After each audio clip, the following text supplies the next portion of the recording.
ಅದನ್ನು ನಂಬೋದ್ರ ಬದಲು ಸೈತಾನ್ ಹೇಳುವಂಥದ್ದು ನಂಬಿದ್ರು.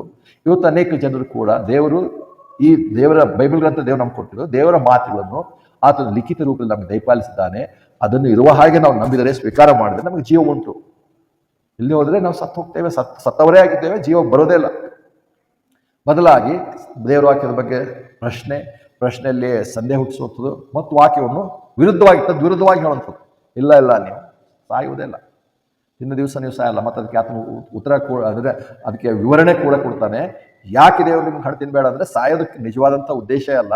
ದೇವ್ರು ಹೇಳ್ತಿದ್ದಾನೆ, ಹಣ್ಣು ತಿಂದ ದಿವಸ ನೀವು ಕಣ್ಣುಗಳು ತೆರಿತೇವೆ. 5ನೇ ವರ್ಷದಲ್ಲಿ ನೋಡ್ತೇವೆ, ಆದಿಕಾಂಡ 3ನೇ 5ನೇ ವರ್ಷ. ಯಾಕಂದರೆ ನೀವು ಅದನ್ನು ತಿಂದ ದಿನದಲ್ಲಿ ನಿಮ್ಮ ಕಣ್ಣುಗಳು ತೆರೆಯಲ್ಪಡುವೆಂದು ನೀವು ಮೇಲೂ ಕೇಡು ಅರಿತವರಾಗಿ ದೇವರ ಹಾಗೆ ಇರುವಿರೆಂದು ದೇವರಿಗೆ ತಿಳಿದಿದೆ ಎಂದು ಹೇಳಿತು. ಅಂದರೆ ನಿಮಗೆ ದೇವರು ಹೇಳಿದ್ದಾನೆ, ದೇವರು ಹೇಳಿರುವಂಥ ಮಾತಿನಲ್ಲಿ ಏನೋ ಒಂದು ಗೂಢಾರ್ಥ ಇದೆ, ಏನೋ ನಿಮಗೆ ಮುಚ್ಚಿಟ್ಟಿದ್ದಾನೆ. ಅದು ನಿಮ್ಗೆ ಅರ್ಥ ಆಗ್ತಿಲ್ಲ, ಆದರೆ ನನಗೆ ಚೆನ್ನಾಗಿ ಅರ್ಥ ಆಗ್ತದೆ. ಈ ಸೈತಾನನ ಸುಳ್ಳು ಬೋಧಕರು ಇಂಥವುಗಳೇ ಹೇಳ್ತಾರೆ. ನಿಮ್ಗೆ ಯಾರಿಗೂ ಅರ್ಥ ಆಗಲ್ಲ ಇಷ್ಟು ದಿವಸ, ನಮಗೆ ಗೊತ್ತಾಗ್ತದೆ. ಈ ಗ್ರೀಕ್ ಪದ ಅರ್ಥ ಹೀಗೆ ಹೇಳ್ತದೆ, ಈ ವಾಕ್ಯದ ಪದ ಅರ್ಥ ಹೀಗೆ ಹೇಳ್ತಾ ಇದೆ. 1 ಯೋಹನ 5:7 ನೋಡ್ತೇವೆ. ಅಲ್ಲಿ ದೇವರು ಹೇಳ್ತಾನೆ, ಇವ್ರು ಪರಲೋಕದಲ್ಲಿ 3 ಸಾಕ್ಷಿಗಳಿದ್ದಾರೆ, ತಂದೆಯಾದ ದೇವರು, ವಾಕ್ಯ ಮತ್ತು ಪರಿಶುದ್ಧಾತ್ಮ. ಅಷ್ಟು ಹೇಳಿದ್ರೆ ಅಲ್ಲಿ ಹೇಳಿರುವಂಥ ವಾಕ್ಯ ಬಿಟ್ಟು ಹೇಗೋದು ಬೇರೆ ದಿವಸ ನೋಡ್ತೇವೆ. ಸೈತಾನ ಇಲ್ಲ ಅದು ಹಾಗೆ ಹೇಳಿಲ್ಲ, ಅದರಲ್ಲಿ ಬೇರೆ ಅರ್ಥ ಇದೆ. ಎಲ್ಲಾತ್ನ ಹೇಳ್ತಿರೋದು ದೇವರಿಗೆ, ನೀವು ಹಣ್ಣು ತಿಂದ ದಿವಸ ಆದಾಮ ಹವಳಿಗೆ, ಸೈತಾನ ಮಂದಿ ಹೇಳ್ತಿರೋಂಥ ಹವಳಿಗೆ ವಿಶೇಷವಾಗಿ, ಹಣ್ಣು ತಿಂದ ದಿವಸ ನೀವು ಸಾಯುವುದೇ ಇಲ್ಲ ಖಂಡಿತವಾಗ್ಲು. ಮತ್ತು ಎರಡನೇದಾಗಿ ದೇವರು ಕೆಲವು ಮುಚ್ಚಿಟ್ಟಿದ್ದಾನೆ, ರಹಸ್ಯ ಮುಚ್ಚಿಟ್ಟಿದ್ದಾನೆ. ಅದಕ್ಕೋಸ್ಕರ ನೀನು ತಿನ್ಬೇಡ ಅಂತ ಹೇಳಿ ನೀವು ತಿಂದು ನೋಡಿದ್ರೆ ಗೊತ್ತಾಗುತ್ತೆ. ತಿಂದ್ರೆ ಏನಾಗುತ್ತೆ ಅಂದ್ರೆ, ತಿಂದ ತಕ್ಷಣ ದೇವ್ರ ಹಂಗೆ ಆಗ್ತೀರಿ, ನಿಮ್ಮ ಕಣ್ಣುಗಳು ತೆರಿತವೆ. ದೇವ್ರ ನೀವು ಕಣ್ಣು ತೆರಿಬಾರ್ದು ಅನ್ನೋದು ದೇವ್ರ ಉದ್ದೇಶ. ಅಂದ್ರೆ ದೇವ್ರು ಯಾವಾಗಲೂ ನಮ್ಮ ಬಗ್ಗೆ ಕೆಟ್ಟದ್ದು ಬಯಸ್ತಾನೆ ಅನ್ನೋದು ಕಲಿಸ್ತಾನೆ ಸೈತಾನ. ದೇವರು ನಿಮ್ಗೆ ಒಳ್ಳೇದು ಮಾಡಲ್ಲ, ಕೆಟ್ಟದ ಮತ್ತೆ ಒಳ್ಳೇದು ಮಾಡಲ್ಲ ಅಂತ ತಕ್ಷಣ ಮತ್ತೆ ಇನ್ನೊಂದಾಗಿದೆ ಅಂದ್ರೆ, ಅನೇಕರಿಗೆ ಸುವಾರ್ತೆ ಏನಾಗಿದೆ, ಸುವಾರ್ತೆ ಅದೇ ಆಗಿದೆ. ಏಸು ನಂಬ್ರಿ ನಿಮ್ಗೆ ಭಾಳ ಒಳ್ಳೇದಾಗುತ್ತೆ ಅಂತ ಹೇಳಿ. ಇದು ಸುವಾರ್ತೆ ಅಲ್ಲ. ಏನು ಸುವಾರ್ತೆ ಹೇಳಿದ್ರೆ ನಾವೆಲ್ಲ ಹೇಳಿದೆ, ಸುವಾರ್ತೆ ಹೇಳಿದೆ, ಏಸು ಕ್ರಿಸ್ತಿಗೆ ನಂಬಿದ್ರೆ ನಿಮ್ಗೆ ಒಳ್ಳೇದಾಗ್ತದೆ ಅಂತ ಹೇಳಿದ್ದೇವೆ ಅಂತ ಹೇಳ್ತಾರೆ.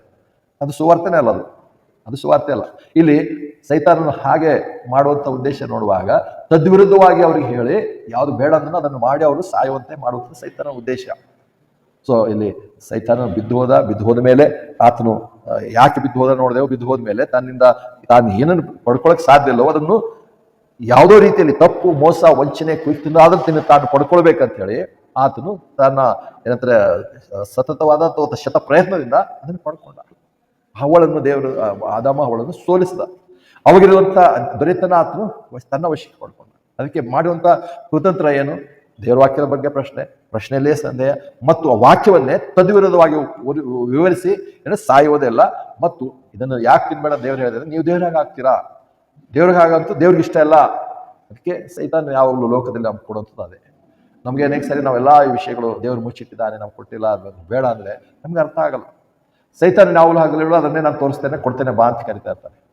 ನಮಗೆ ಅನೇಕ ಲೌಕಿಕ ಆಶೀರ್ವಾದಗಳು, ಐಶ್ವರ್ಯ, ಅಂತಸ್ತುಗಳು, ಸ್ಥಾನಮಾನಗಳು, ಗೌರವಗಳು ನಮ್ಗೆ ಸಿಗ್ಲಿಕ್ಕಿಲ್ಲ. ದೇವರನ್ನು ಬೇಡ ಅಂತ ಹೇಳಿಟ್ಟಿರುವಾಗ ನಾವು ದೇವರೇ ಸಾಕು, ನೀನು ಎಷ್ಟಿಟ್ಟಿದೆಯೋ, ನೀನೇನನ್ನು ಕೊಟ್ಟಿದೆಯೋ, ನಾನು ಸಂತೃಪ್ತನಾಗಿದ್ದೇನೆ, ನಿನಗೆ ಸ್ತೋತ್ರ. ನನಗೆ ಐಶ್ವರ್ಯವಂತನಾಗಿ ಮಾಡಬೇಡ ಅಥವಾ ಬಡವನಾಗಿನೂ ಮಾಡಬೇಡ. ಬಡವನಾದ್ರೆ ಕಳತನ ಮಾಡಿ ಏನೋ ಮಾಡಿ ನಿನ್ನ ಹೆಸರಿಗೆ ನಾನು ದೂಷಣೆ ಮಾಡ್ಬೋದು, ಹಾಗೂ ಮಾಡಬೇಡ. ಐಶ್ವರ್ಯವಂತನಾಗಿ ನಾನು ಇನ್ನೊಂದು ಮರ್ತೆ ಹೋಗ್ಬೋದೇನೋ ದೇವರೇ, ಹಾಗೂ ಮಾಡಬೇಡ. ಎಷ್ಟು ಬೇಕೋ ಅಷ್ಟು ನಾನು ತೃಪ್ತಿಯಾಗಿ ಇರಂಗೆ ಜೀವನ ಕೊಡೋ ಅಷ್ಟೇ ಸಾಕು ಹೇಳೋದು. ಈ ಪ್ರಾರ್ಥನೆ ಯಾರು ಕಲಿಸಲ್ಲ, ಇದನ್ನು ಯಾರು ಬೇಡ್ಕೊಳಕ್ಕೆ ಹೇಳಲ್ಲ. ಬದಲಾಗಿ ಇನ್ನೂ ಹೆಚ್ಚಿಗೆ ಬೇಕು.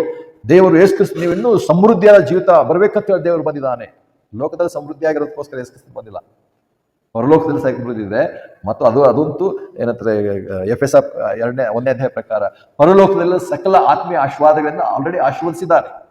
ಈ ಲೋಕದಲ್ಲಿ ಏನಿಲ್ಲ. ಸೈತಾನ ಮುಂದೆ ಈ ಲೋಕದಲ್ಲೇ ನಿಮ್ಗೆ ಅದಿದೆ ಇದನ್ನು ತೋರಿಸಿ ನಮಗೆ ವಂಚನೆಗೆ ಒಳಪಡಿಸುವಂಥದ್ದು. ದೇವರ ನಿಜವಾದಂಥ ಆಶೀರ್ವಾದದಿಂದ ನಾವು ದೂರ ಹೋಗ್ತೇವೆ. ಸೈತಾನನು ತಾತ್ಕಾಲಿಕವಾಗಿ ನಮ್ಗೆ ಕೆಲವು ಕೊಡ್ತಾನೆ. ನಮ್ಗೆ ಏನೇನು ಆಶೆ ಇರುತ್ತಲ್ಲ, ಆ ಆಶೆ ಇದ್ದೇ ಇರುತ್ತೆ ಯಾವಾಗಲೂ. ಮತ್ತು ಆಶೆ ಹೆಂಗಾಗುತ್ತೆ ಅಂದರೆ, ಕೊನೆಗೆ ದೇವ್ರು ಕೊಟ್ಟಿಲ್ಲ ಅಂದ್ರೆ ಯಾರು ಕೊಟ್ಟರು ಪರವಾಗಿಲ್ಲ, ನಮ್ಮ ಆಸೆ ತೀರಿದ್ರೆ ಸಾಕು. ಆ ಆಸೆ ತೀರೋದಕ್ಕೆ ಎಲ್ಲೆಲ್ಲೋ ಹುಡುಕ್ತಾ ಇರ್ತೇವೆ, ಯಾರ ಹತ್ರ ಕೇಳ್ತಾ ಇರ್ತೇವೆ, ಎಲ್ಲೆಲ್ಲೋ ನಾವು ನ್ಯೂಸ್ ತಗೋತಾ ಇರ್ತೇವೆ, ಪೇಪರ್ ನ್ಯೂಸೋ, ಯೂಟ್ಯೂಬ್ ನ್ಯೂಸೋ, ಟಿ ವಿ ನ್ಯೂಸೋ. ಇದ್ರೇನಂತ ಆಸೆ ಬೇಕು. ನಮ್ಮ ಸ್ನೇಹಿತನೇ ಒಬ್ಬ ಇದ್ದ, ಒಂದು 2 ವರ್ಷ 3 ವರ್ಷ ಹಿಂದೆ. ಆತನು ಹೇಳ್ತದೆ, ಎಲ್ಲ ಶಿರಡಿಗೆ ಹೋಗ್ತಾರೆ, ನಾನು ಹೋಗಿ ಬರ್ತೇನೆ, ಎಲ್ಲರಿಗೂ ಒಳ್ಳೇದಾಗ್ತದೆ ಅಂತೆ. ಒಳ್ಳೇದಾದ್ರೆ ತಪ್ಪೇನಿದೆ, ನಾನು ಅಲ್ಲಿ ಹೋಗಿ ಬರ್ತೇನೆ ಅಂತ ಹೇಳ್ತಾರೆ. ಅಂದರೆ ಯಾವಾಗ ನಮಗೆ ಆಶೆ ಏನಂತ ಇರುತ್ತೋ, ಅಂದರೆ ಆಶೆ ಅಂದರೆ ದೇವರು ಕೊಟ್ಟಿದ್ರಲ್ಲಿ ನಾವು ಸಂತೃಪ್ತಿ ಆಗಿರೋದಿದ್ರೆ, ನಮ್ಗೆ ಇಷ್ಟಿದೆನಾ, ದೇವ್ರು ಇಷ್ಟು ಕೊಟ್ಟಿದೆಯಾ, ಸ್ತೋತ್ರ. ನಮ್ಮ ಜೀವಿತ ಹೇಗಿದೆ ಅಂದರೆ ಅನೇಕ ಸರಿ ಇವತ್ತಿನ ದಿವಸ ಇವತ್ತು ಕಾಪಾಡಿದಲ್ಲಪ್ಪ ದೇವರೇ ಸ್ತೋತ್ರ.